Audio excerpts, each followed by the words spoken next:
Okay, so we're back again with the offspring graphs. So we are going to look at a couple of different examples here, two very basic examples of a linear and a constant.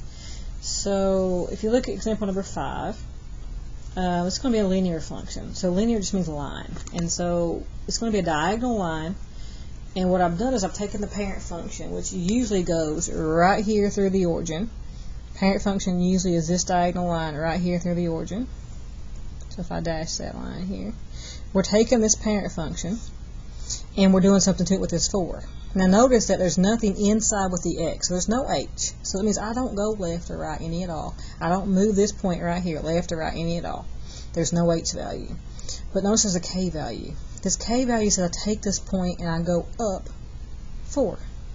So my new vertex, or in this case the middle of my line, I don't go left or right. So that point says it's 0, but I go up 4. So my new midpoint is up here at 0, 4.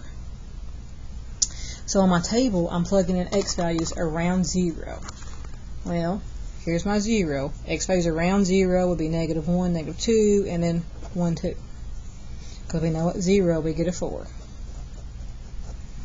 If I plug in those numbers, -1 and -2, let's do -2 first. -2 plus 4, well, I get a positive 2, so I get the order pair -2, positive 2. I plug in -1, -1 plus 4. Remember, when I plug in, put your parentheses. -1 plus 4 is 3, so -1, 3. If I plug in here, my 1, again in parentheses, 1 plus 4 is 5, so I get the order pair 1, 5. My 2 plus 4 is 6, so I get the order pair 2, 6. So if I plot these points, I'm going to zoom out so you can see me plot at the same time.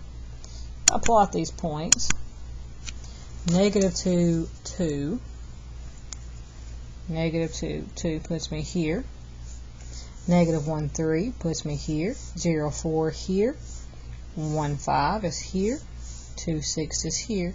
This is my offspring graph, or my new linear function, which is simply the same parent function, just shifted up 4 units.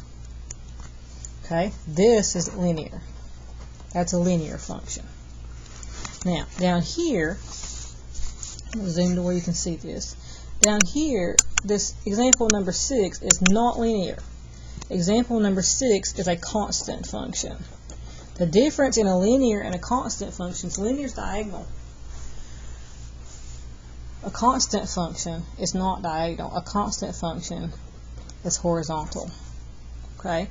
A constant function has no x values, so I can't plug in. There's no x here to plug into. The only thing you see here is a -3, which means there's nowhere to plug in an x value, which means no matter what the x value is, the y value is always going to be a -3. So over here on my table, I don't care what points we use. Again, no matter what x value I have, there's nowhere to plug it into. The answer is always going to be -3. I have nothing to plug into. Therefore, this is why it's called a constant. The answer is constantly a -3. So look at what the graph looks like. When I plot -2, -3, I'm here. -1, -3. 0, -3. 1, -3. 2, -3. This is why it's called a constant. It's a horizontal line.